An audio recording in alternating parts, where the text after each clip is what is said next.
A los 11 años llegas a Estados Unidos desde Cali sin saber inglés, escapando de la violencia que estaba pasando en Colombia. Nosotros cuatro, yo, mi mamá, mi papá, mi hermana, vivimos en un cuarto, ¿no? Estábamos en ayuda del gobierno y todo eso. Les toca empezar de cero en Estados Unidos, limpiando techos, baños. Mis papás trabajaban, yo trabajaba, yo limpiaba baños en un banco para ayudar a pagar la renta. Y hoy lideras una de las startups de inteligencia artificial más prometedoras de Silicon Valley. Por lo que no teníamos materialmente, lo teníamos en apoyo y en amor. ¿Cómo te formó eso como persona y como emprendedor? Conoce a Will Gaviria, cofundador de Coactive AI, una startup que usa inteligencia artificial para ayudar a las empresas a aprovechar el valor oculto en imágenes y videos. ¿Cómo le explicarías a alguien sin background técnico qué es lo que hace Coactive en unas pocas frases? Piensa básicamente de todas las fotos que tú tienes en tu teléfono. ¿Alguna vez has querido buscar algo y no lo encuentras, no? Y entonces lo que hacemos en Coactive es te ayudamos a buscar, analizar y a entender lo que tienes en tu contenido que está capturado en imágenes y en video. Uno de tus inversionistas me contó que cuando estaban evaluándolos, hablaron con potenciales clientes y que básicamente esos potenciales clientes le dijeron como el meme, shut up and take my money. Al principio tuvimos esta conversación que nos dijeran, mira, chicos, ¿de verdad ustedes quieren crear una empresa o quieren venderla? Te querían comprar y no Sí. había producto todavía. Will, quiero empezar contando un poco de tu historia porque tienes una historia bastante improbable. A los 11 años llegas a Estados Unidos desde Cali sin saber inglés, escapando de la violencia que estaba pasando en Colombia.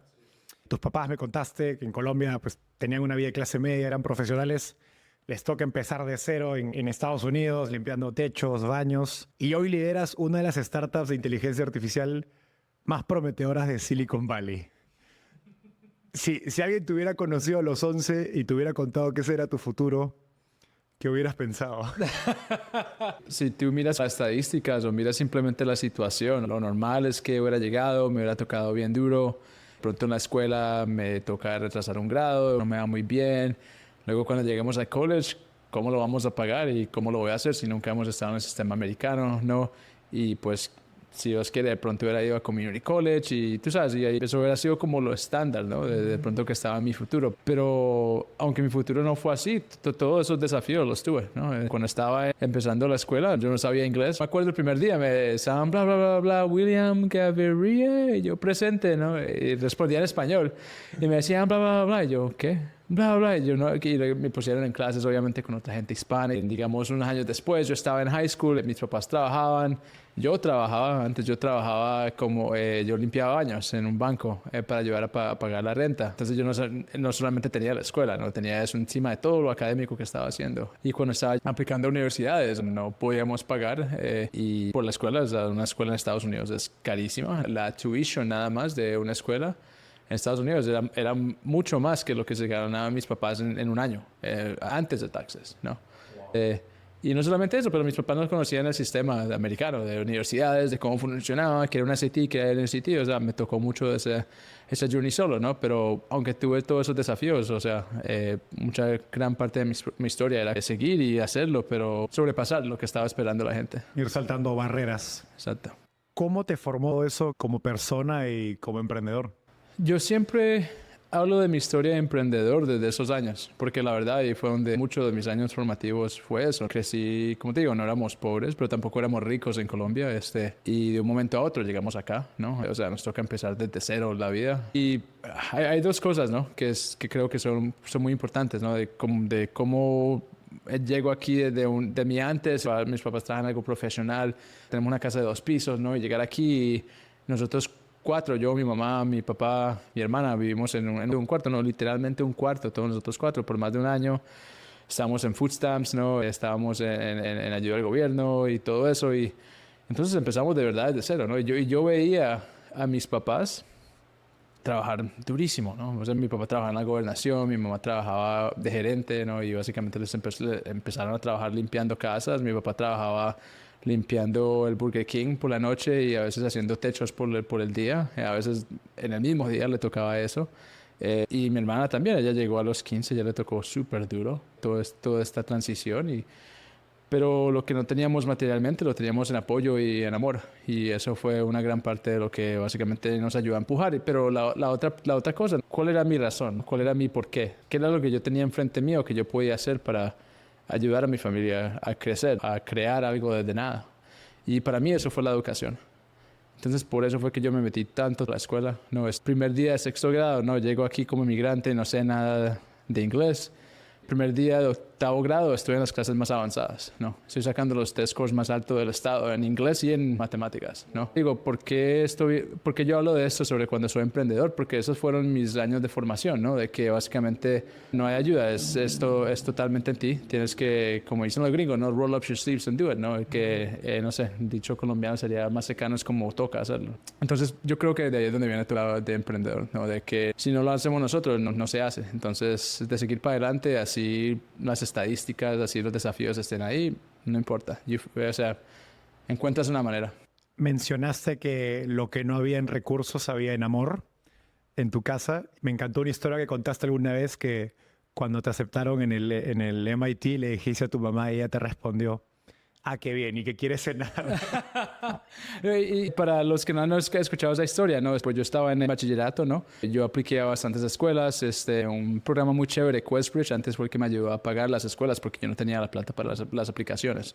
Apliqué a MIT, ¿no? Y me llega la carta que me aceptaron, ¿no? Y yo la verdad, yo no lo creía. Yo estaba ahí así refresh en el website, ¿no? Y sí, me aceptaron. Yo dije, no, esto es un error, ¿no? Chequeo, o sea, de verdad sí me aceptaron, ¿no? Entonces, estoy como freaking out, estoy loco, ¿no? Y le digo a mi mamá, me aceptaron a MIT, ¿no? Y como tú dices, lo que me dijo mi mamá, ah, qué chévere, ¿qué quieres de comer, no? Pero te pongo en la mentalidad de mis papás, ¿no? O sea, ellos no conocían el sistema americano mucho. Ellos sabían que era una escuela buena. Mi mamá creo que en ese momento se confundió con ITT Tech, que para los que no conocen, era una escuela bien local, era una for-profit university, no tiene exactamente la mejor reputación, pero era algo que veías en comerciales, en Telemundo, en Univision, ¿no? Y eso es lo que ella pensaba. Entonces yo decía, no, ok, sí, te aceptaron a esa, chévere, ¿no? Como que, ¿qué vas a comer? Pero entonces no, yo dije, no, mamá, papá, me aceptaron, ¿no? Y sí, y luego ahí empezaron a entender para la defensa de ellos era un sistema de universidades que no conocía muy bien, ¿no? Sabían que era una universidad buena, pero no entendían que era una de las mejores del mundo.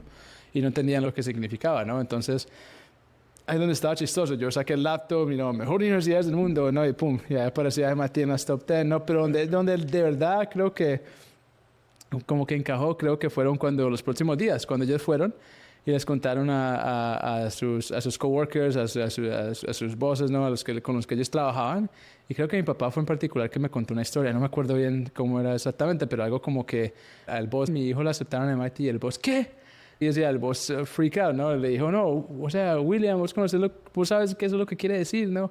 Y ahí fue donde de verdad creo que les encajó, que, o sea, wow, esa era una muy gran oportunidad. Y ahí fue donde tuvimos la segunda conversación, que no podían pagar por la universidad, pero ahí fue donde les dije, no, tengo una full ride, entonces me dieron beca total, entonces por ese lado tampoco había problema. Para crédito de tus papás, incluso gente con mucho dinero que podría entender cómo funciona el sistema, paga por consultores para entender mejor el sistema o incluso hacen trampa con el sistema. Así que creo que es un sistema complicado. Creo que lo que le pegó más a mi mamá después fue cuando se dio cuenta, porque mi hermana estaba en UCF, en Orlando, que estaba 3 horas manejando, que es un poquitico lejos, pero no mucho. Y luego ella me preguntó, ¿dónde está MIT? Yo dije, 3 horas. Me dijo, así como tu hermano. No, 3 horas en avión. Y mi mamá se puso pálida.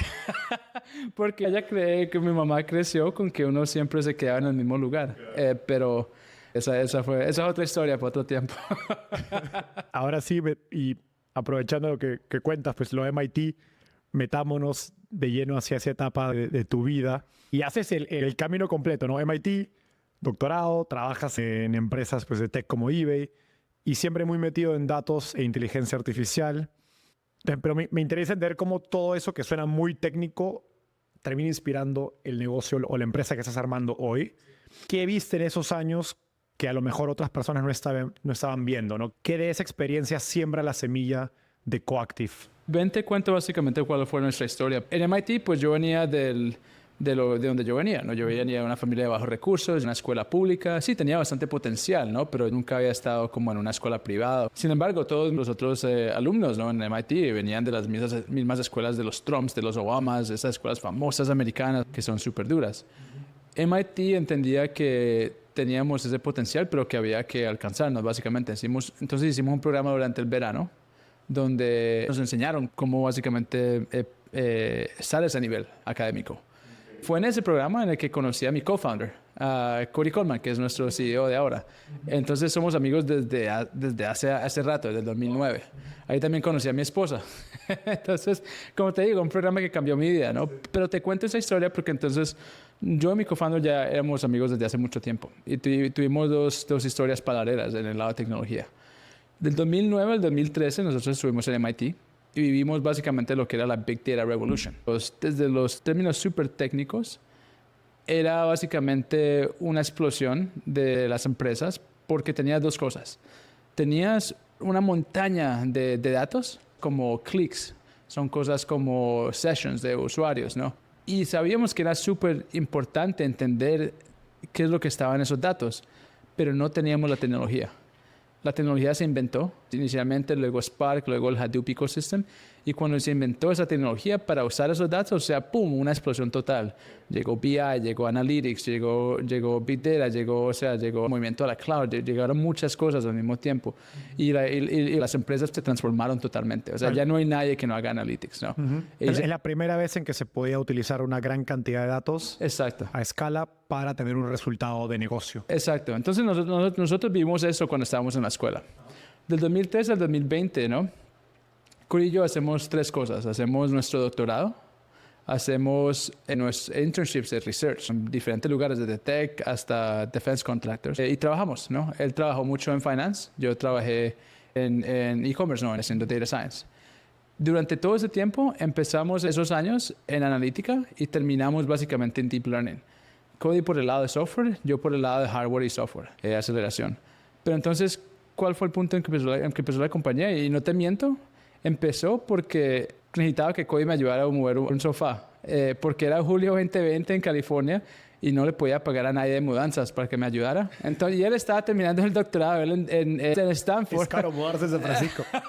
Mi novia sabe que viene a San Francisco y me ayuda a mudarme. Entonces, la verdad, yo lo llamé, ¿no? Pero manejando desde Mountain View a Stanford, que eran como unos 15 minutos, terminamos hablando por 4 horas, ¿no? Y lo que hablamos fue por esto, porque nosotros básicamente vimos la misma vaina. Teníamos otro momento igual a lo que pasó en el 2009-2010, de que iba a haber otra explosión. Los datos eran diferentes. Ya no eran tablas, ya no eran clics, eran cosas como videos, imágenes, audio, texto, ¿no? O sea, en lugar de data estructurada, data no estructurada, ¿no? Exacto, no estructurada, unstructured data, lo que le dicen en inglés. Por el otro lado, no existía la tecnología en ese momento para entender esos datos, porque ya no estamos hablando de puras matemáticas o algoritmos, estamos hablando ahora de percepción, porque esa es la manera de entender estos tipos de datos, ¿no? Claro, o sea, no es solo contar cosas. Sí, no es de hacerme una suma, un min, un max, era de entender, o sea, de ver un video. Está pasando en un video, por Exacto, ejemplo, mira, ¿no? ese video, que está pasando esto, explícalo. En esos tiempos no existía, pero entonces, ¿de dónde vino Coate? Ves que estábamos hablando y nosotros dijimos básicamente, ya está la tecnología, la gente no se ha dado cuenta. En esta tecnología tiene que ser no solamente lo de computación distribuida. Eso era necesario, pero no era suficiente. Necesitamos sistemas que puedan hacer razonar y hacer percepción, y esos sistemas eran los sistemas de inteligencia artificial. Llegamos a ese punto y de donde vino todo el background, básicamente fue los últimos 15 años que pasamos estudiando y trabajando. Y llegamos a ese punto donde dijimos, aquí va a pasar otra explosión de datos. No solamente va a ser de datos, va a ser de datos más inteligencia artificial. Las personas que se den cuenta y creen estas compañías en este momento van a ser los próximos que van a crear algo como Snowflake o Data. Y básicamente, como yo te he dicho antes, nosotros lo que dijimos fue, o sea, alguien la va a crear, de eso estamos seguros, ¿por qué no nosotros? ¿De dónde sale esa convicción para decir alguien la va a crear? ¿Por qué nosotros? Por un lado, o sea, te digo que era por un lado técnico totalmente lo creíamos. De tanto trabajar por cosas técnicas por los últimos 10, 12 años, ¿no? Y de trabajarlas de paralelas distintas, ¿no? Llegar a la misma conclusión. Nosotros dijimos, otras personas van a llegar a la misma conclusión, ¿no? Creo que donde viene es de tener ese edge técnico, ¿no? De simplemente estar tanto, maciando tanto en el problema que puedes mirar como lo que va a pasar próximamente, ¿no? La convicción ahora de por qué nosotros cuando estamos hablando, o sea, acabamos de hacer un doctorado en esto, sino ahora, ¿cuándo? ¿Qué más calificaciones hay? Sí. Antes de meternos más a lo que es posible hacer con la tecnología que están desarrollando, ¿Cómo le explicarías a alguien sin background técnico qué es lo que hace Coactive en unas pocas frases? Piensa básicamente de todas las fotos que tú tienes en tu teléfono, ¿no? Y todos los videos que tienes. ¿Alguna vez has querido buscar algo y no lo encuentras, ¿no? Y te demoras quién sabe cuánto, ¿no? Buscando cosas. Las empresas tienen ese mismo problema porque tienen 1000 personas creando contenido, muchos más miles consumiéndolo, pero ese contenido tiene mucho valor, ¿no? Producto para la gente interna, para lo que están haciendo internamente. Entonces lo que hacemos en Coactive es te ayudamos a buscar, analizar y a entender lo que tienes en tu contenido que está capturado en imágenes y en video. Porque muchas veces, así como tú tomas una foto y no te pones, esta es una foto de yo y Enzo haciendo un podcast. Se pone a etiquetar, nadie lo etiqueta. Notas, lo mismo pasa en las empresas, ¿no? Pero multiplicado por 1000, ¿no? Pero la diferencia es que en un futuro, de pronto Enzo en un año ahora, ¿dónde está ese video con el podcast de Willy? Si nadie lo anotó, o de pronto te doy un ejemplo real que nos dieron unos clientes. Digamos que te vas de la compañía y luego llega el próximo persona que está haciendo tu trabajo y va a buscar, digamos, el podcast de esta interview. O sea, no tienen ni idea de dónde está. Y muchas veces lo que hacen las empresas es pagan a gente para que busquen eso, que cuesta muchísimo dinero, o simplemente vuelven a pagar para volver a hacer otro podcast o por volver a tomar otras fotos. Entonces, por ese lado hay mucha deficiencia, pero también hay muchas más oportunidades. Piensa, antes de nuestras experiencias digitales, ahora son visuales, ¿no? Ya no estamos en IM, Chatroom o AOL como antes. Ahorita estamos en TikTok, estamos en Instagram, estamos en Snapchat, ¿no? Y es por gran parte es visual, ¿no? Si entiendes lo que está pasando en una pantalla, tienes todo el poder de crear una clase entera de productos totalmente nuevos, que fue básicamente lo que hizo TikTok. Entonces, pero no todas las empresas tienen esos recursos. Entonces, ¿cómo creas una plataforma para dejar que las empresas puedan entender, buscar y analizar sus videos para crear esa próxima clase de productos? Uno de tus inversionistas me contó que cuando estaban evaluándolos, hablaron con potenciales clientes y que básicamente esos potenciales clientes les dijeron como el meme, shut up and take my money. Que gastaban millones en ese problema. Cuéntanos cómo son esas primeras conversaciones y qué reacciones tienes que te dicen, mierda, hay un problema enorme acá que quizás es incluso más grande de lo que pensábamos. Sí, no. Hay un libro que me gusta mucho que explica esto, se llama El Montes, ¿no? Creo que acabamos de hablar de ese. Y básicamente cuando alguien está haciendo algo como Frankenstein para resolver un problema, donde te das cuenta que, wow, de verdad no es una vitamina, es un painkiller, es algo bien doloroso que quieren resolver. Y creo que muchas de las señales al principio que tuvimos fue eso, ¿no? Íbamos a intentar resolverte ese problema. O sea, de una, le decíamos, mira, el producto es beta, el producto apenas está, ni siquiera sabemos si está enterprise ready, ¿no? Y de una, no, ¿cómo trabajamos juntos, no? ¿Cómo te pasamos esos datos? O sea, varias veces al principio tuvimos esta conversación que nos dijeran, mira, chicos, ¿de verdad ustedes quieren crear una empresa o quieren venderla? Entonces tuvimos las conversaciones al principio también, ¿no? Le dijimos, no, gracias, queremos crear la empresa. O sea, te querían comprar. Sí, pero como te digo, el próximo Snowflake, el próximo Databricks, ¿para qué la vamos a vender apenas tan temprano? Eso es lo que estábamos trabajando. Pero como te digo, muchas de esas conversaciones iniciales son los que dijeron, wow, esto de verdad sí es no solamente un problema, pero un problema que es bien doloroso y mucha gente va a pagar bastante por él. Al empezar tu empresa, estás encima de todos los detalles. Sabes qué hay que hacer, qué se dijo y quién lo hace. Eso es Founder Mode, en palabras de Paul Graham. Pero cuando tu negocio crece, todo se multiplica. Hay más reuniones, más tareas y más decisiones. Allí es donde empieza el caos. Y lo que no se documenta, se olvida, se repite o simplemente no se ejecuta.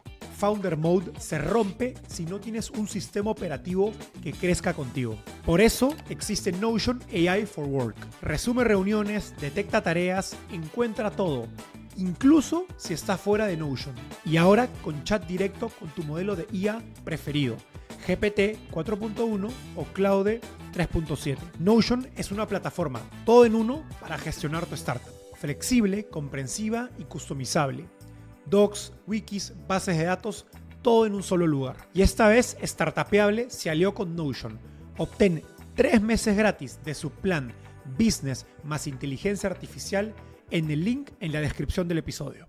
Me encanta este ejemplo porque siempre en el mundo de B2B, de SaaS, de Enterprise, pues se habla de los ciclos de venta, ¿no? De los requerimientos de seguridad, ¿no? De que hay una serie de procesos que uno tiene que hacer para poder venderle a estas empresas grandes, ¿no? Corporativos, pero cuando toca ciertos problemas tan fuertes, les vale madre todo. Es como dice, toma mi dinero, hagámoslo, ¿no? Entonces, y eso es una muy buena pues, señal de que estás en algo interesante, ¿no? Es como que todas las reglas de ventas desaparecen. Sí, claro, no, que ya en 12 meses hablamos, hagamos un piloto de 6 semanas, no, resuélvamelo ya. Pero tienes que encontrar ese problema si le está costando millones. Y básicamente lo que nosotros decimos, si hay un ejecutivo que los van a echar si no lo resuelven en 6 meses, esos son los problemas que tienes que buscar. Normalmente vas a entender los problemas, pero tienes que entender muy bien no solamente el problema, pero cuál es la solución que les puedes presentar para que ellos no solamente digan, wow, me puedes resolver mi problema, pero resolverlo ya. Esa es la otra parte de lo de SaaS que fue. Eso sí fue lo que nos demoramos más tiempo, ¿no? Como sabíamos que era un problema serio, sabíamos que lo podíamos resolver nuestro producto, pero de la misma manera que respondimos a la pregunta de, o sea, ¿qué quiere decir hacer Big Data, ¿no? Que de verdad, ¿no? Y nos dimos cuenta que son cosas como dashboards, ¿no? Son cosas como ETL, ¿no? Esas son las aplicaciones que de verdad resuelven los problemas. Lo mismo hemos estado haciendo los últimos 4 años. ¿Cuál es la versión del producto que resuelve esos problemas, no solamente teóricamente, pero prácticamente en un nivel que se puede hacer hoy para la gente que lo está experienciando? Fue como la product journey, yo digo, de Coactive. O sea, la tecnología está lista, pero ¿cómo me sirve esto en la práctica? Porque si tú miras, la tecnología es horizontal, ¿no? Hacer problemas a escala, de percepción, de reasoning, de buscar, de analizar.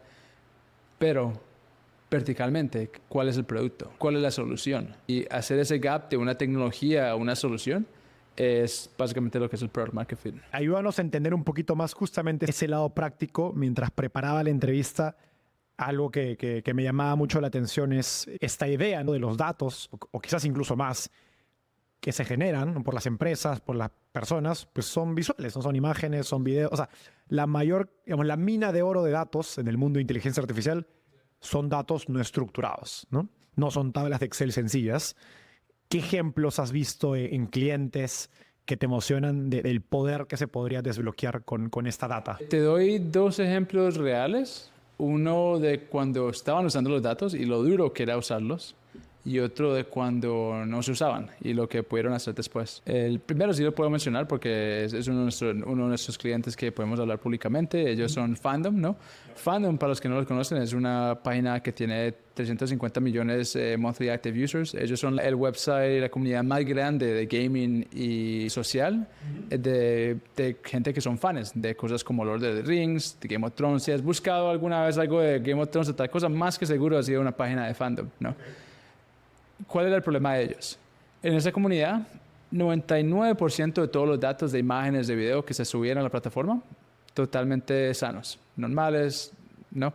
El 1%, datos que, o sea, nadie tiene que ver. Violencia, pornografía y cosas mucho peor. Ellos les tocaba filtrar todo eso de sus comunidades. Y la manera en que lo hacían era manual. Diariamente subían más o menos 100,000 imágenes. 100,000 imágenes eran vistas por una persona para decir sí o no. Y, o sea, si te imaginas, esto es un proceso súper manual, era súper painful. Cuando alguien sí subía algo malo, digamos pornografía de niños, se demoraban hasta casi 48 horas para tumbar eso de la plataforma. 8 horas en que imagínate lo que puedes estar haciendo en una comunidad, ¿no? Eso y eso. Y es similar a un problema que tiene YouTube, Facebook, Exacto, ¿no? exacto. De moderación de contenido. Pero como te digo, ellos eran una compañía con menos recursos, eran grandes, pero de todos modos, o sea, no tenían una solución. Entonces ahí fue donde ellos se volvieron un cliente de nosotros. Ellos ya habían ido a Amazon, a Google y creo que a otro. Ya habían ido a 4 personas y nadie les había podido resolver el problema. Porque es un problema de percepción que es bien duro. Desde algo que es bien custom, es personalizado a los guidelines de los usuarios de ellos. Pero lo que hicimos ahí básicamente es pusimos nuestro sistema de inteligencia artificial. Cada imagen que llega a Fandom ahora pasa por Coactive y Coactive les dice, mira, de estas 25 categorías de cosas que no están bien para esta comunidad, te damos básicamente la probabilidad de que está en esa imagen. Antes se demoraban 48 horas en tumbar un contenido, ahora se demoran 250 milisegundos. Antes, pagándonos a nosotros, bajaron los costos por 50%, ¿no? Y no solamente eso, pero 2 personas que todo el trabajo de ellos era mirar estas cosas de pornografía, de gore, que eran bien pesadas. Ahora ya no lo hacen. Ahorita básicamente ellas nos dicen una vez a la semana, como por 10 minutos, les toca chequear como lo que sí les toca chequear, pero el resto ya están libres para hacer mucho más trabajo, ¿no? Ese es un ejemplo, a ellos les tocaba, ¿no? Otro ejemplo de que no lo usaban, más siempre trabajamos con una compañía de media, le llegaban todos los ratings de lo que estaba pasando en un programa. Entonces piensa un programa de televisión, de por la noche, ¿no? De entrevistas, de juegos. Llegaban los ratings de Nielsen, ¿no? De minuto por minuto. Estos son los ratings, puedes ver cómo se suben, cómo se bajan, pero la gente de producción no podía hacer nada con eso, porque yo sé cómo está subiendo y cómo está bajando, pero no sé qué es lo que está en la pantalla. La única manera de hacer eso es que alguien manualmente anotara lo que estaba pasando por pantalla por minuto, ¿no? Para poder hacer algún tipo de analítica. Entonces, ellos no tenían un sistema de cómo hacer eso automáticamente. Creamos ese sistema, coges la data, entiendes los datos visuales de video de Unstructured, ¿no? Los pones juntos, ¿no? Y un momento a otro tienes un dashboard donde puedes decir, mira, aquí está bajando porque este es el segmento. Y de pronto ese es un trend y miras todos los últimos días y sí, este es un trend, ¿no? Y entonces ahorita ya la producción tienes, ese segmento, cortémoslo porque no está funcionando. Un nivel totalmente de analítica que no se podía hacer antes porque simplemente no teníamos ese sistema para automáticamente mirar y entender lo que estaba pasando. Parece fascinante porque desbloqueas una serie de casos de usos que no eran posibles antes. ¿Qué otras cosas más te imaginas, quizás más, no sé si ciencia ficción, pero en los próximos 2, 3, 4 años, que hoy no son posibles? No es ciencia ficción, pero te digo dos cosas. Mucha gente se le olvida que solo fue en el 2022 donde ChatGPT salió. Y desde ese momento hay una explosión total en los modelos de LLMs, que son sobre todo basados en textos. Primero que todo, tenemos inteligencia artificial que se está volviendo mejor en tomar acción, ¿no? Que es lo que llamamos como los agents, ¿no? Los AI agents, que no solamente son cosas que puedes charlar y te responden, pero son cosas que te dicen paso a paso cómo lo van a hacer y van y lo ejecutan, ¿no? Ese es un lado. El segundo lado es que tenemos muchos más modelos que entienden todos tipos de datos, de PDFs, de imágenes, de video, de visuales y texto y de audio. Si combinas estas dos cosas, estamos viendo una explosión de los datos que pueden tocar inteligencia artificial y las acciones que la inteligencia artificial puede hacer, ¿no? Estamos en un momento donde estamos un poquito temprano todavía en los agents. Este es el año en que todo el mundo está intentando los agents. De verdad que se puede hacer, ¿no? Y este es el año donde están saliendo todos estos modelos nuevos de multimodal, ¿no? Empezó con Titan y Nova, creo que el último diciembre, pero ahorita sigue el momento y siguen saliendo esos modelos. Lo que me excita bastante en un futuro es ver de esa autonomía y ese toque de datos a dónde va a ir. Lo que estamos viendo ahora que es bastante chévere, es ver esos workflows que antes tú puedes decir, mira, 20 personas están haciendo esto 10 veces al día, ahorita puedes tener una gente que lo hace automáticamente, dejando que esa gente pueda ser mucho más productiva, ¿no? Lo que me da a mí, que no es tanto ciencia ficción, pero de verdad creo que es un problema que si no existen startups, es algo que deberían estar trabajando, es no solamente como tú puedes decirle, mira gente, creo que vayas y hagas esto, pero cómo puede una gente de pronto observar lo que estás haciendo y automáticamente tomar acción, ¿no? Y entonces por ese lado creo que hay un muy gran potencial, no solamente de ser como un top-down, como que mira, haz esto, pero básicamente de tener agentes que autónomamente pueden darse lo que está pasando y pueden simplemente tomar acción automáticamente, porque tenemos sistemas que pueden razonar, planear y ejecutar. Entonces eso es lo que me parece súper chévere del futuro. Justo hace un par de días conocí un par de compañías desarrollando agentes web o web agents, ¿no? Y ambos tenían esta idea de que todo el mundo de automatización del trabajo a partir de plataformas ha sido muy enfocado en el pequeño porcentaje de la población, 1% quizás, que son los ingenieros de automatización, la gente que puede pensar en sistemas para desarrollar todas esas interfaces de nodos para poder automatizar un proceso. Hay gente que no piensa de esa forma. Para llevar agentes al mainstream, ¿no? A la mayoría de gente, lo que debemos hacer es capturar la imagen, el video de lo que la gente está haciendo en su día a día, entender y proactivamente sugerirle, oye, Enzo, oye, Will, ayer y la semana pasada y hace 2 semanas hiciste este mismo proceso manual 2, 3 veces, haz clic en el botón y ya está automatizado. Exactamente. En vez de reaccionar a lo que estás diciendo, proactivo. Es una... Sí. No me sorprende que hayas hablado con gente. Si estuviera haciendo algo, eso sería lo que estaría trabajando. Y en esa línea, para cerrar la idea, lo que tú estás construyendo va a ser infraestructura que compañías como esta van a poder utilizar para entender qué está pasando a nivel de imágenes de un browser, de videos, etcétera. Exacto, porque si tú piensas de esos agentes, de esos sistemas, ¿no? Así sea un agente, así sea nada más un LLM, de lo que sea, ¿no? Solo puedes accionar, entender y razonar sobre los datos que puedes entender. O sea, que si tú miras, la gran mayoría solamente accionan y razonan sobre las cosas en texto. Entonces quiere decir que todas estas vainas que son imágenes, que son videos, no pueden hablar, no hay como una lengua de cómo se puedan comunicar. Entonces ahí es donde, de pronto un poco técnico, pero donde este lado de los sistemas de information retrieval, ¿no? Que son los que buscan y saben cómo entender y cómo hacer básicamente un query a todo este tipo de datos, son súper importantes. Y esa es básicamente nuestra posición, ¿no? Que no importa cuál sistema exista, hay un sistema de base de datos, hay un sistema de una plataforma que te va a tener que poder hablar con ese tipo de datos de videos, de imágenes. Y como te digo, eso es lo que hacemos en Coactive. O sea, básicamente estás desarrollando el poder para que esos agentes e inteligencias artificiales puedan entender lo que están pasando en imágenes, en videos a escala, ¿no? ¿Qué pasaría si tus vendedores nunca se detuvieran? Tus clientes preguntan todo el tiempo, por la mañana, por la tarde, por la noche, y muchos abandonan si no reciben respuesta. Cada chat en visto es una oportunidad perdida. Y contratar más gente no siempre es la solución, solo hace tu operación más lenta y costosa.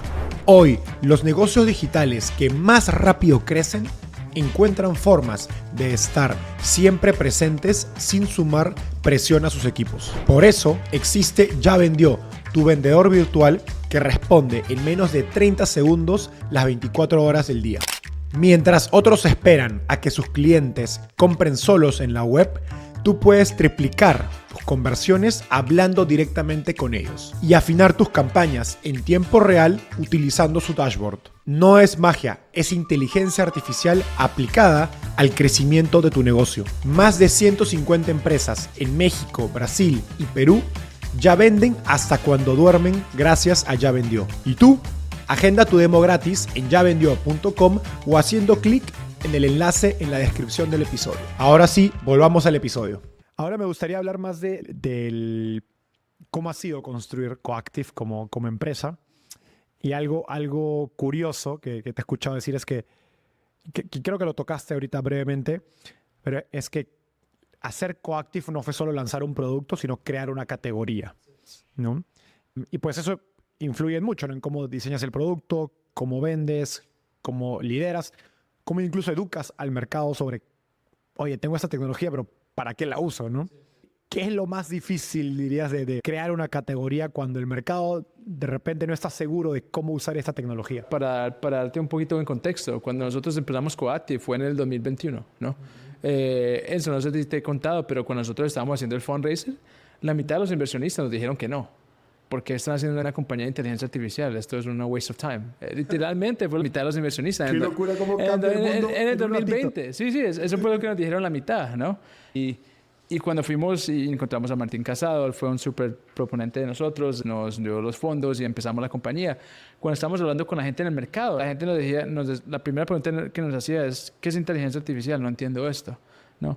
Entonces, el mercado ha cambiado totalmente. Los tools que usamos internamente han cambiado totalmente. Entonces, lo que podemos hacer y el producto también ha cambiado totalmente. Ese proceso de cambio es lo difícil, ¿no? Porque primero estás educando al mercado y le estás enseñando lo que se puede hacer, pero al mismo tiempo te estás educando de qué es lo que verdad están buscando y cómo puedes crear un producto que hoy en día, no en un futuro hipotético, pero hoy en día, puede usar el producto de una manera que te van a pagar, ¿no? Ese proceso, creo que la mejor persona que he oído escribir esto de una manera que tiene sentido es Martín Casado. Él tiene una tesis, le dice Market Annealing, ¿no? Ese proceso dice básicamente es como dos metales, ¿no? Annealing. Es como decir, el proceso de annealing no es un proceso de metales, ¿no? Él dice, es básicamente, aquí tienes metal número 1, que es el mercado. Aquí tienes metal número 2, que es tu compañía. Coges los dos metales así, los calientas, los sacas, le hammer the shit out of it, es lo que dice él, ¿no? Y lo vuelves a repetir, ¿no? Hasta que llega un momento donde ya están fusionados los dos, ¿no? Entonces, en el 2021, sí, éramos bien separados. El mercado nos decía que era inteligencia artificial y nosotros decía qué significa usar datos visuales de una manera que las empresas puedan usar. Y esos early wins, ¿no? De gente que, wow, ¿cómo compramos las compañías? Eso era pum, pum, pum, ¿no? Y luego que, Los ok, early luego, adopters. luego sale ChatGPT, ¿no? Otro momento, pum, pum, pum, ¿no? Entonces hablamos diferente, ¿no? Luego ya LLMs cambian de ser cosas como que no one gets it a que todos están diciendo aquí están $5 millones, figure it out, ¿no? Otro momento, pum, pum, pum. Entonces ese ha sido como el proceso, pero lo duro es hacer ese proceso en real time. Porque en el momento, mucha gente dice, el año pasado era el año de los proof of concepts, ¿no? De los LLMs, y este año es el año de verdad de tener LLMs en productos reales, ¿no? Pero este año también lo que básicamente todo el mundo está experimentando son multimodal y con los agentes. Entonces tenemos esa oportunidad de dominar esa conversación. Entonces, ¿qué es lo que cambia ahí? Es cómo educas el mercado y cómo el mercado se va educando al mismo tiempo y cómo haces ese proceso en real time para que al final del proceso no seas una compañía de 50, pero que seas básicamente el Salesforce, que seas el Google, ¿no? Eso es lo difícil. Mencionaste también que mucho de este cambio ocurre dentro de tu mismo equipo porque sale tanta nueva tecnología que tienes nuevas herramientas para utilizar. ¿Cómo ha sido ese proceso? Y justo me hace recordar, estaba escuchando un podcast a una inversionista que seguro has escuchado ya, Sarah Guo, del fondo Conviction, que hace mucho inteligencia artificial. Y ella decía que uno de sus emprendedores, creo que era el fundador de Devon, que es este agente de programación, un agente de coding. Hoy tienes que estar dispuesto a matar tu producto cada mes o cada cierto tiempo porque pues sale una nueva tecnología y de repente tu producto se vuelve muy rápidamente obsoleto. ¿Cómo ha sido esa experiencia para ti? Te doy el contexto. Cuando empezamos, lo tenemos escrito. En un papel escribimos qué era lo que era Coactive, el sistema y todo eso. Y escribimos, necesitamos crear 3 cosas que no existen en ese momento. Una base de datos para vectors. Una base de datos para modelos. Y una base de datos para los datos visuales de la manera que queríamos usar. La base de datos para las cosas visuales, lo más cercano es como Delta Live Tables, ¿no? Pero usamos cosas diferentes, usamos cosas parecidas. Lo de la base de datos de modelos que no existía en ese momento fue lo que salió 6 meses después, que fue MLflow, ¿no? Y la base de vectors, eso, o sea, ya sabe todo el mundo, lo que es Pinecone, es lo que es Melvis, es lo que, o sea, hay bastantes compañías en eso. Pero cuando empezábamos no existían.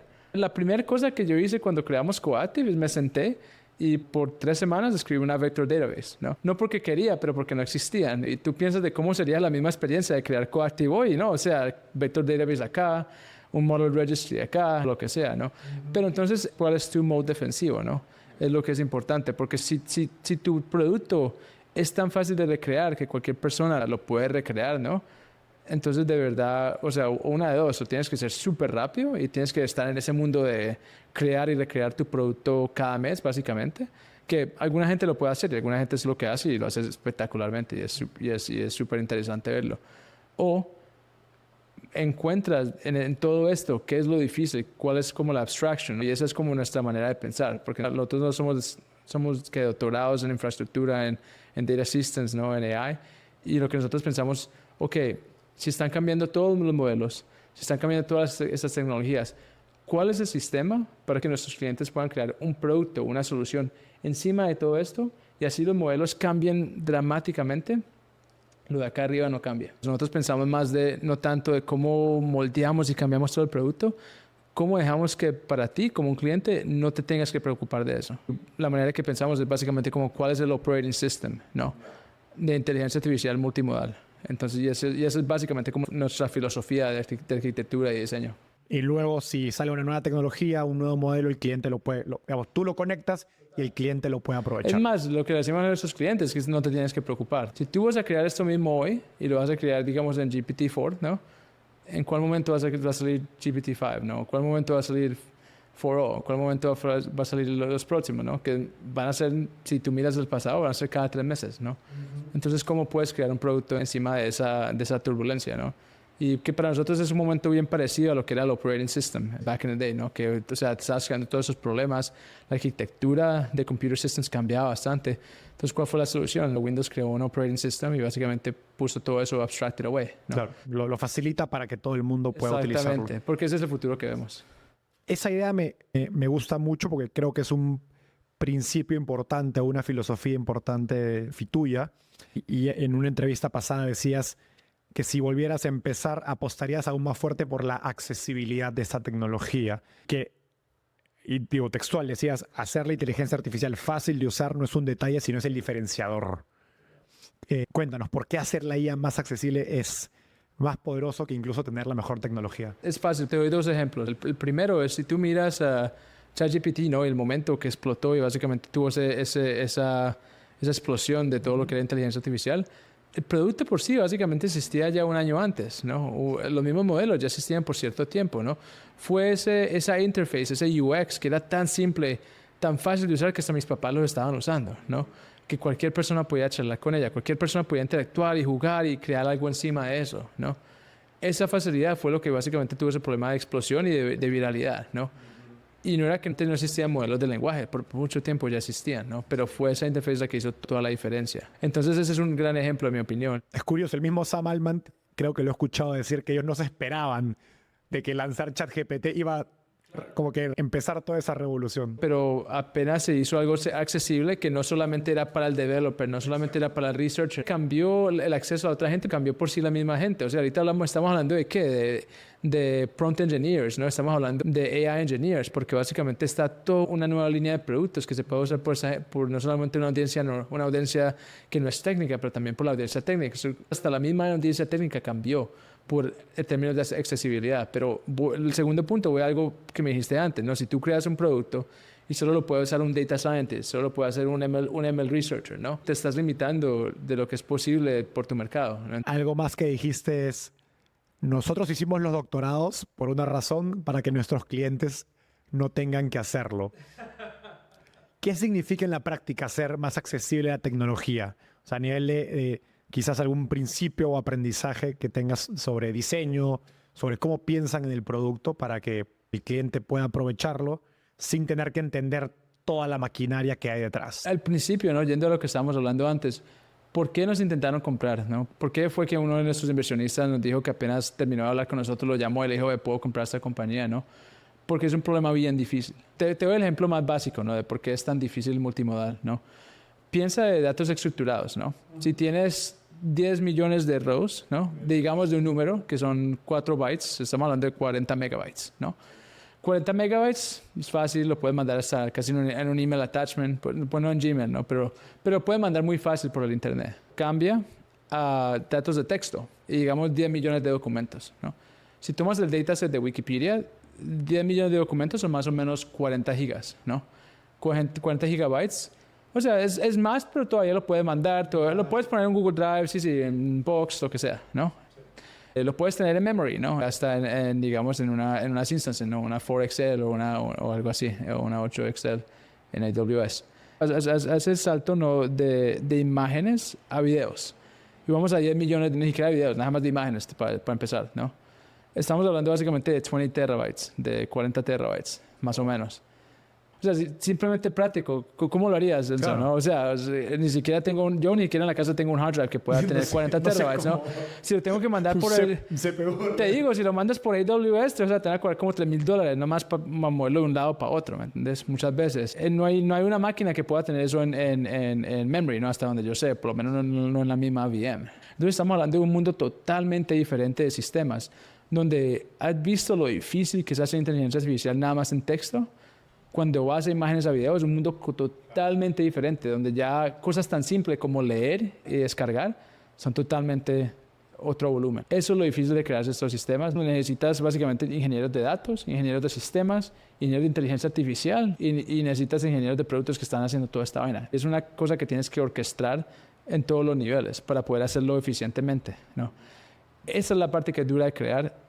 Y francamente, esa es la parte que la manera que Y tú le mides. administrar. Es como que tienen oro en esa data, pero es muy costosa manejarla. Entonces, ese es el lado que nosotros pensamos. Ese sistema para crearlo es difícil, entonces creémoslo y hagámoslo súper simple para consumir.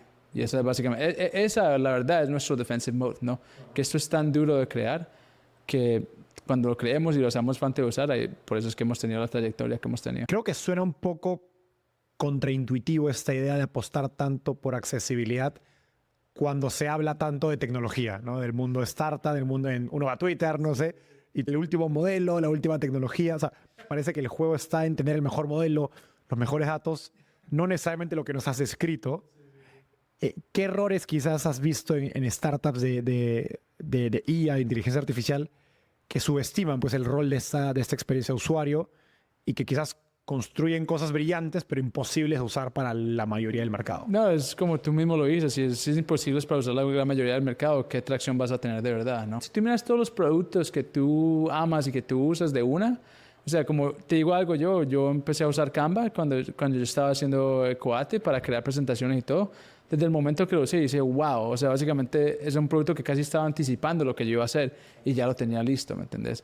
Y fue totalmente un delight, fácil, puse mi credit card y todavía estoy pagando, hasta veces ni lo uso. Entonces, ese es el tipo de producto que quieres tener, que la gente de una ve el valor y no solamente eso, pero o sea, se enamora y básicamente cómo toman mi dinero. Pero el otro lado también es un poco más técnico. Vamos a hacer el mejor modelo. Y ese va a ser nuestro futuro, es lo que nos vamos a encargar. Antes, cuando estamos empezando la compañía, no solamente nos enfocamos, vamos a hacer un producto que sea muy fácil de usar, pero el otro lado es fundamentalmente qué tipo de compañía por el lado de tecnología vamos a hacer. ¿Vamos a hacer el mejor modelo o vamos a hacer el mejor sistema que usa modelos, ¿no? Y lo que decidimos era que vamos a hacer el mejor sistema. Te digo la verdad, la razón por la que lo hicimos es porque eso fue nuestro doctorado. Nosotros no éramos gente de training, nosotros éramos gente de sistemas, ¿no? Pero la otra razón que era más como deep, ¿no? Era que por los últimos 7 años íbamos a conferencias y en cada conferencia, cada 3 meses, el state of the art de modelo ya estaba beat, ¿no? Y empezó que era primero cada año, luego 6 meses, luego cada 3 meses, luego era como cada 2 meses. Entonces dijimos, no, este lado de los modelos, esto se va a volver una commodity. Y dijimos, tenemos que ser los mejores personas del mundo para vencer open source aquí. Y simplemente nosotros no somos eso. Si asumimos que en un futuro van a seguir sacando mejores y mejores modelos cada 2, cada 3 semanas, ¿no? Entonces queremos el mejor sistema que no importa cuál modelo, cuando salgan, hace toda esa abstraction y te da la solución que no importa si el modelo cambia. Nuestra manera de pensar fue, los modelos aquí no son el motor de un carro, porque si haces el sistema como si fuera un motor de un carro, es súper duro de quitar, de sacarlo, de poner un motor nuevo, ¿no? Te toca gastar mucha plata o mucho tiempo para hacerlo. Entonces hicimos un sistema en que inteligencia artificial eran las llantas del carro, ¿no? O sea, un carro no va de punto A a punto B sin llantas, pero cuando se te pincha una llanta, las quieres cambiar, o sea, te demora media hora. Entonces esa fue toda nuestra filosofía. Qué buen ejemplo. Otra idea que me gusta mucho de la que has hablado es que una empresa y creo que está muy alineado todo lo que nos has dicho, es que una empresa de IA tiene solo la mitad del rompecabezas y la otra mitad la tiene el cliente, ¿no? Como que hay un proceso de descubrimiento del valor, porque como decíamos, estamos en un momento donde todavía no todos sabemos con claridad cómo se va a aprovechar esa tecnología.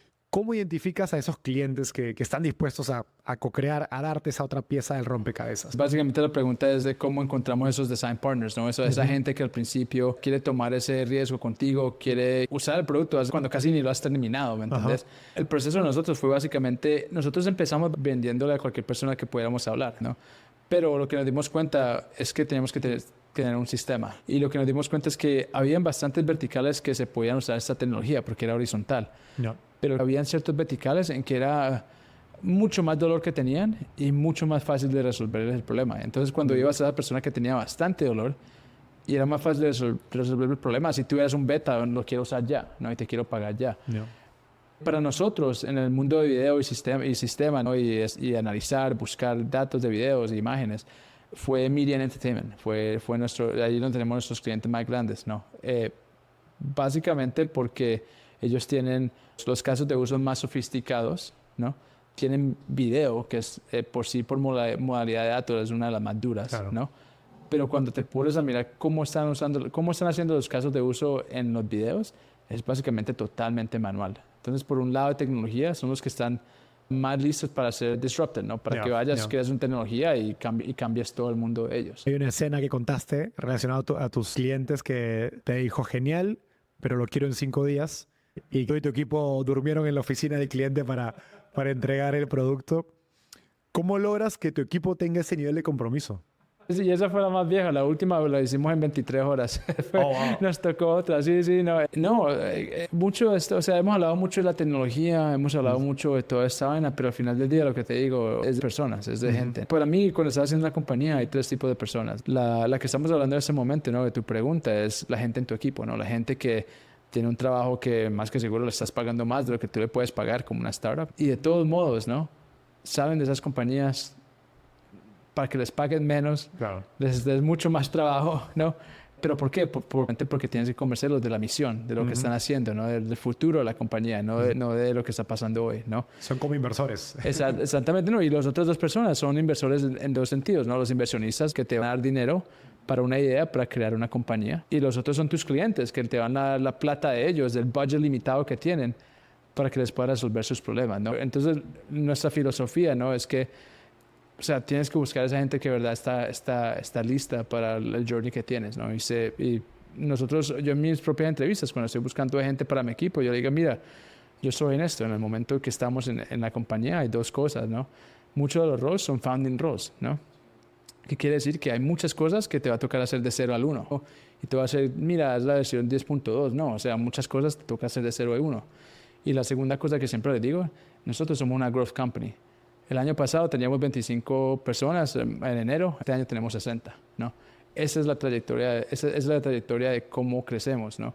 Entonces necesitamos gente que tenga no solamente la experiencia para poder hacer el 0 al 1, pero también que tengan esa actitud de poder sobrevivir en una compañía que crece tanto. Yo siempre les digo lo mismo, mira, yo sé que esta es, para la persona correcta, esta es una oportunidad que es bacanísima, que no la cambiarías por el mundo, porque vas a ver básicamente, vas a crear y estás en el forefront de cómo se crea una tecnología y cómo se crea un mercado. Pero la verdad, honestamente, es que ese no es un rol para toda la gente. En nuestro hiring, nosotros somos siempre bien honestos de eso. Mira, si vienes y te gusta la misión y estás, si eres parte del equipo, te vamos a apoyar, te vamos a ayudar a desarrollar como persona y no solamente desarrollar el producto. También vamos a invertir mucho en tu futuro, ¿no?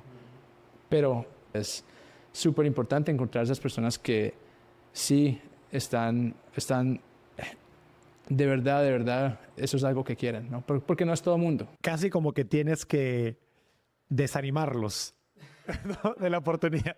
Asegurarte de que están convencidos realmente. Me imagino también que con los inversores que has atraído en inteligencia artificial, llega un punto donde, no creo que haya sido ese el inicio, pero llega un punto donde te vuelves una compañía hot, ¿no? Y te llega mucha gente que a lo mejor pues le interesa la idea, pero no necesariamente está dispuesto a hacer lo que nos has escrito. Sí, ¿no? Y está ok, no hay ningún problema. Hay otras compañías que son diferentes, puedes ir a Google, te van a pagar bien, vas a trabajar chill y vas a tener buena vida, ¿no? Pero ¿cómo encuentras ese equipo que de verdad es lo que quiere, ¿no? Sí, yo lo que siempre le digo a gente cuando está pensando de esto, ¿no? ¿Para quién quieres trabajar? ¿Quieres trabajar para Google hoy o Google lo que era hace 20 años? Y entonces son diferentes personas. Antes de continuar el episodio, quiero pedirte un pequeño favor. Solo el 21% de las personas que escuchan Startupeable están suscritas a este canal. Si tú no lo estás, por favor, ayúdame dándole clic en suscribirte. Con solo un clic nos ayudas a crecer mucho más de lo que te imaginas. A cambio, yo me comprometo a seguir mejorando la calidad de las entrevistas y seguir trayendo cada vez mejores invitados, como los líderes detrás de Mercado Libre, Nubank, Duolingo, Tienda Nube, Pedidos Ya y más empresas de tecnología exitosas de Latinoamérica y el mundo. Gracias y ahora sí, volvemos al episodio. Hablando de personas, hablemos también de los inversores. Pues estás en una categoría obviamente competitiva, ¿no? Que atrae mucho capital, mucha atención.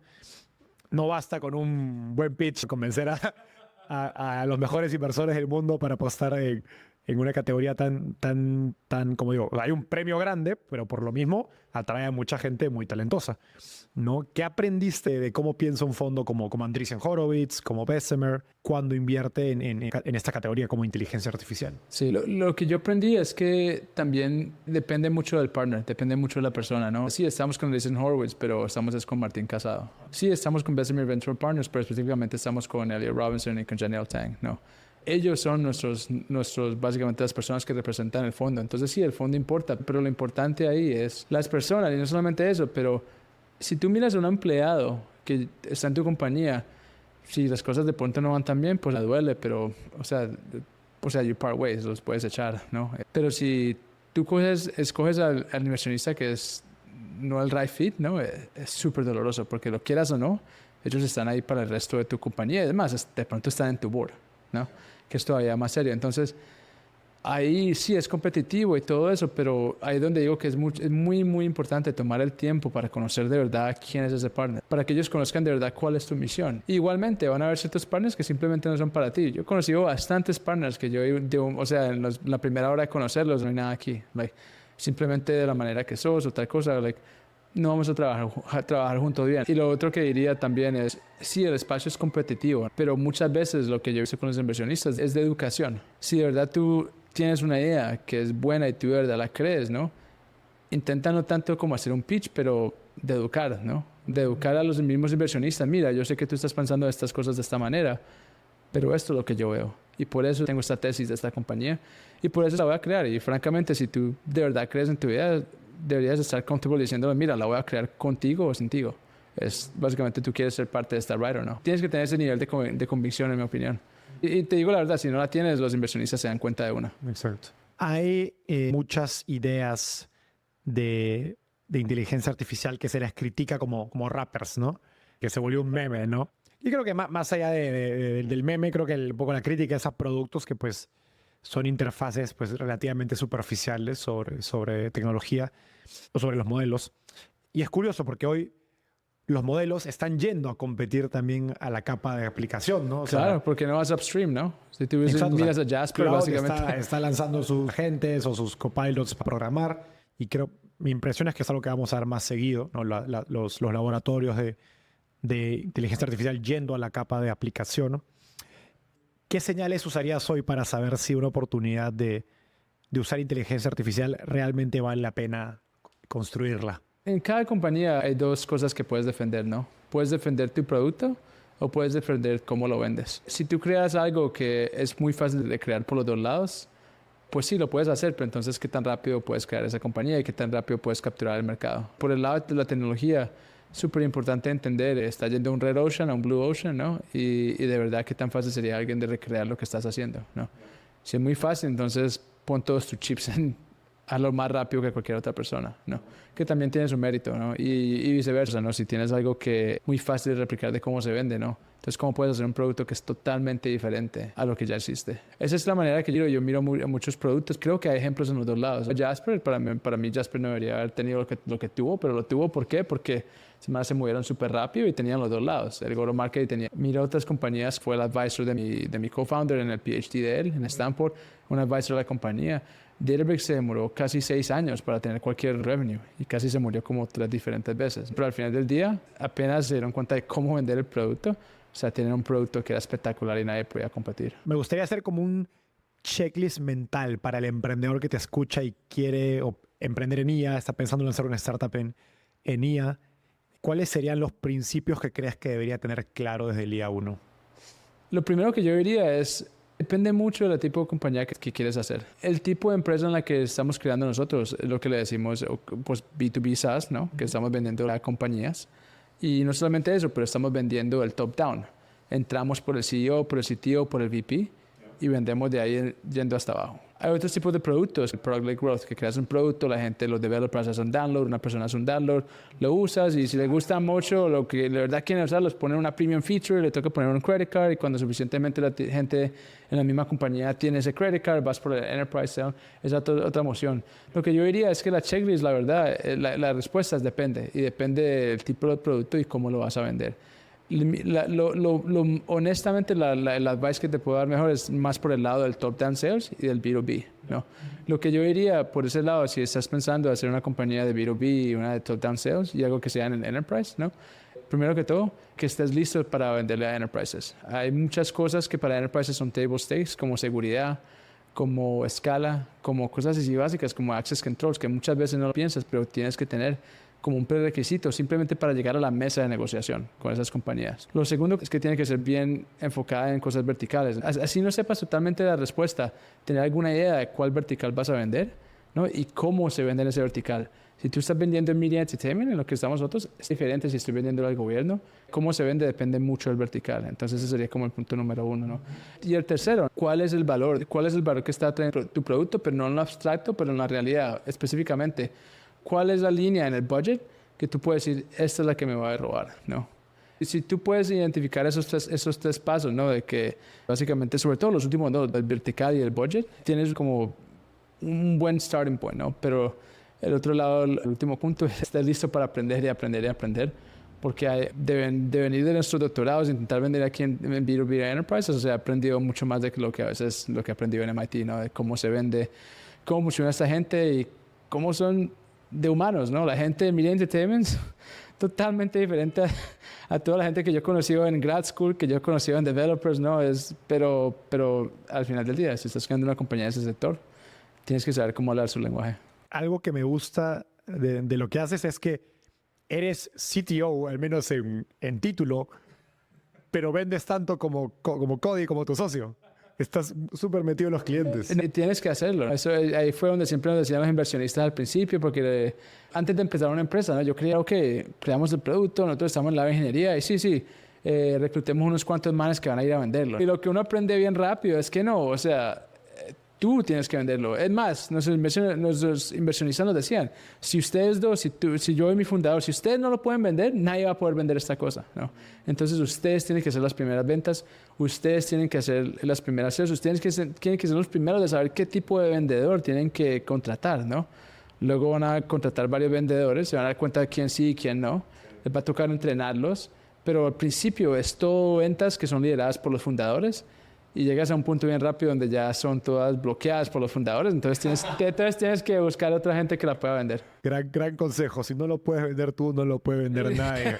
Exacto. Will, ya para ir cerrando, quiero abrir un poquito el abanico y ver qué estás viendo tú, porque no solo estás empezando, mejor dicho, no solo estás construyendo una de las compañías de inteligencia artificial pues, más interesantes en Silicon Valley, sino que estás, pues por naturaleza eso, muy metido en lo que está pasando en el ecosistema más allá de Coactive mismo. ¿Qué ves interesante en el próximo año o dos? ¿Dónde ves olas grandes acercándose, así como la que ustedes están surfeando? Y que los emprendedores que nos escuchan deberían estar atentos, leyendo, explorando. Si tú miras lo que está pasando en inteligencia artificial, no es totalmente transformativo. Yo lo miro como 4 posibilidades en un futuro. Posibilidad número 1, no hay inteligencia artificial, ¿no? Esa simplemente ya no es una posibilidad. Inteligencia artificial está cambiando todo, ese no es un futuro. En el otro extremo está que todo lo hace la inteligencia artificial, ¿no? Ahí no estamos, ahí está intentando mucha gente con el GI. Yo estudiando esto por mucho tiempo, te digo que yo no creo que eso va a pasar por lo menos 20 años. Bueno, estamos en un momento en que, en mi opinión, todas las compañías que se están fundando son una de dos tipos de compañías. O sos una compañía en que el producto es AI, que la gente le está ayudando al AI a hacer cosas mejor, o sos un producto en que AI está ayudando a la gente a hacer algo mejor. Entonces estamos hablando del AI, en inglés, ¿no? Le digo el AI enabled by humans o los humans enabled by AI. Entonces esa es como mi fundación del tipo de compañías que se están fundando en este momento, ¿no? Si soy un entrepreneur, estoy pensando eso, yo pensaría primero que todo qué tipo de compañía en estas dos soy yo, ¿no? En mi opinión, lo que veo más exciting en este momento son los dos lados. Está el lado de AI, que es enabled by humans, que está al lado de agentes, ¿no?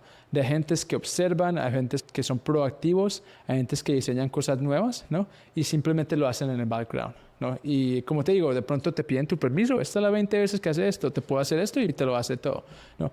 En mi opinión, si puedes hacer eso en una manera que es orgánica y que es fácil de usar, ahí es donde están todas las aplicaciones y van a ser crack. Y es algo que es horizontal, en cada vertical se va a ver totalmente diferente, en mi opinión, ¿no?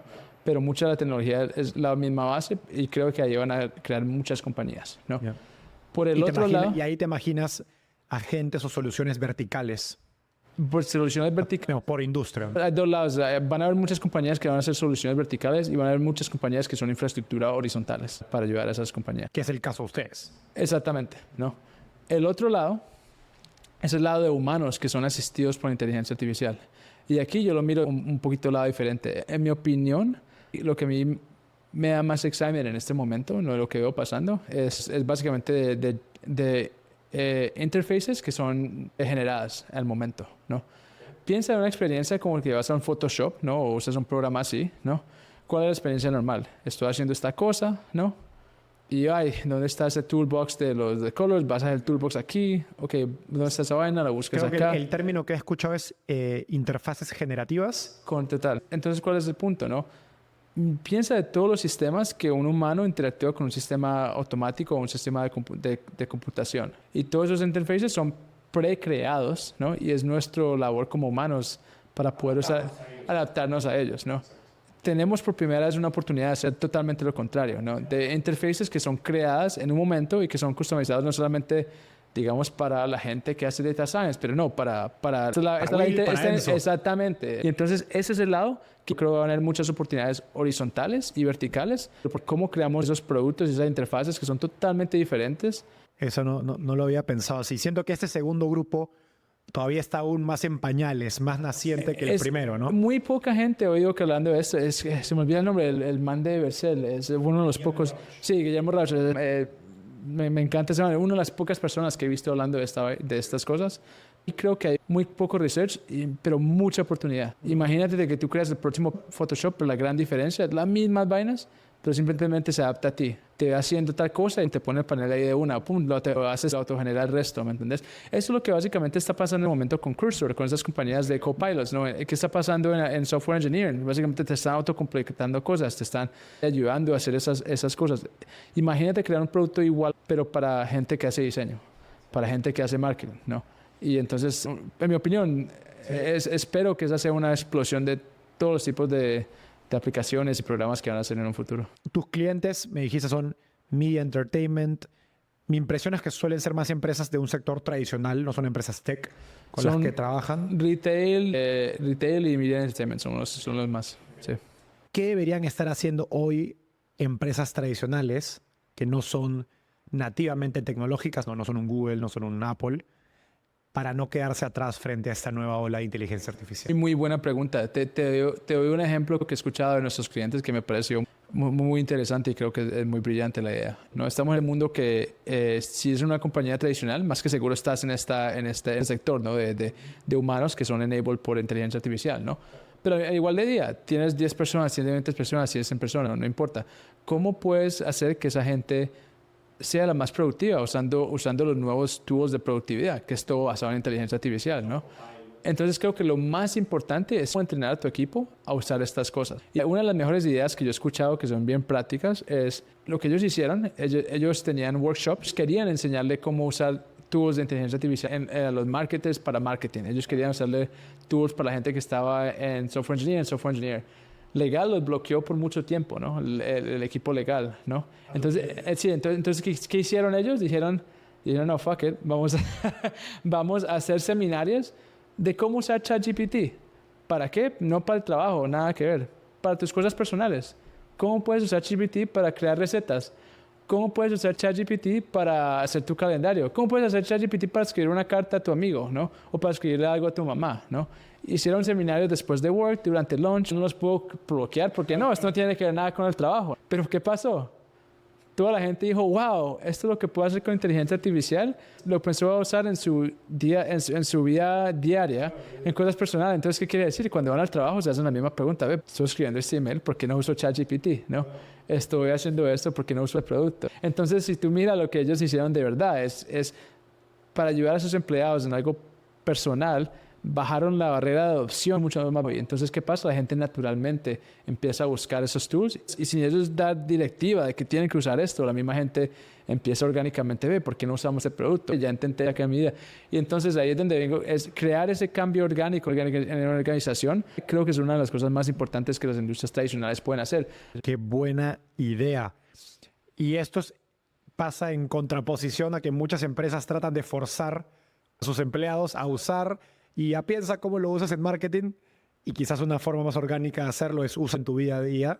Te enseño a usarlo en tu día a día y naturalmente se te va a ocurrir cuando ya tu día a día personal cambió, producto de inteligencia artificial, vas a ir al trabajo y no hay forma que pienses en hacer las cosas de la misma forma. Tú mismo naturalmente vas a pensar, ok, oye, no tiene sentido, puedo hacer esto, puedo hacer eso. Y tú mismo empiezas a buscar los tools, ¿no? Y entonces, ¿qué? Entonces, tus 100 personas van a producir lo que producen 200, ¿no? Y tu competidor que tiene 100 personas y algunos funcionando como a 120, ¿no? Y las vas a ganar. Una pregunta final para cerrar la entrevista. Entiendo que estás en una misión con Martín Casado, tu inversor de Andreessen, y con tu socio Cody para encontrar los mejores tacos en el área de la bahía. Para los que nos escuchan y tienen planeado visitar San Francisco, ya tienen un ganador. ¿Cuáles son los mejores tacos de San Francisco y la bahía? Tenemos un lugar de tacos que en nuestra opinión es el mejor. Esta es una historia súper chistosa, ¿no? Aquí es donde Cody iba durante su doctorado a comer tacos cuando quería algo especial. Y lo que hacemos ahora es que cuando estamos haciendo nuestra versión de entrevista a nuestros inversionistas, ellos siempre intentaban, vamos a este restaurante de Michelin Star, vamos al restaurante de acá. Y nosotros decían, no, vamos a Taco Truck, vamos en el carro, en el Corolla de Cody, ¿no? Sacamos los 4 lawn chairs, ¿no? los cuatro asientos así, y un cooler y comemos tacos ahí. Esa era nuestra forma de entrevistar a los inversionistas. Y te digo que los mejores tacos, todavía voy, se llaman Los Carnalitos. Es un taco truck que está al lado de un Planned Parenthood en Redwood City. Son los mejores tacos. Creo, si no estoy mal, están en la Michelin Guide del último año. Sí, son buenos, de verdad. y nos gustaba mucho porque cuando terminamos nuestro freshman year, hicimos un proyecto en México. Entonces, nuestro proyecto juntos fue cuando fuimos a la Ciudad de México. Cody estuvo en el Tecnológico de Monterrey. Y entonces vino nuestro amor de tacos, no solamente tacos, pero tacos de calle y de estilo de F. Y te digo una historia chistosa, fuimos 3 de nosotros, ¿no? Yo, Cody y mi amigo Franco. Mi amigo Franco era mexicano, yo era colombiano y Cody era gringo, ¿no? Y tuvimos todos los niveles de la venganza de Montezuma. Mi amigo mexicano, total, normal, nada le pasó. Yo, como medio enfermo, ¿no? Me tocó ir al hospital. Y Cody, cuando fuimos al hospital, nos dimos cuenta que tenía salmonela. Entonces nos tocó todos los niveles. ¿Y qué hicimos cuando recuperamos? Volvimos a comer tacos en la calle otra vez. Qué bueno. Yo voy a hacer mis tacos favoritos de calle en la Ciudad de México, se llaman El Gato Volador. Así que imagínate ese nombre. Y acá en San Francisco, mis favoritos, no están en San Francisco, están en Oakland. No recuerdo el nombre, tengo que revisarlos ahí en mi Google Maps. Pero sí, es un taco truck y comió con obreros, sí, pero son los mejores tacos que he comido en el área de la bahía. Will, gracias por la buena onda y felicidades por todo lo que has hecho. Como te dije, tienes una historia espectacular, con muy pocas probabilidades lo que haces, y me encanta la sencillez con la que haces todo lo que haces. Gracias por acompañarnos hasta el final del episodio. A diferencia de un inversionista, no te cobramos por nuestra sabiduría, pero para poder seguir creciendo necesitamos de tu ayuda. Así que comparte este episodio con tus amigos emprendedores. Y si quieres recibir el resumen con lo mejor de todas nuestras entrevistas, no dejes de suscribirte a nuestra newsletter dándole clic aquí. Nos vemos en el próximo episodio.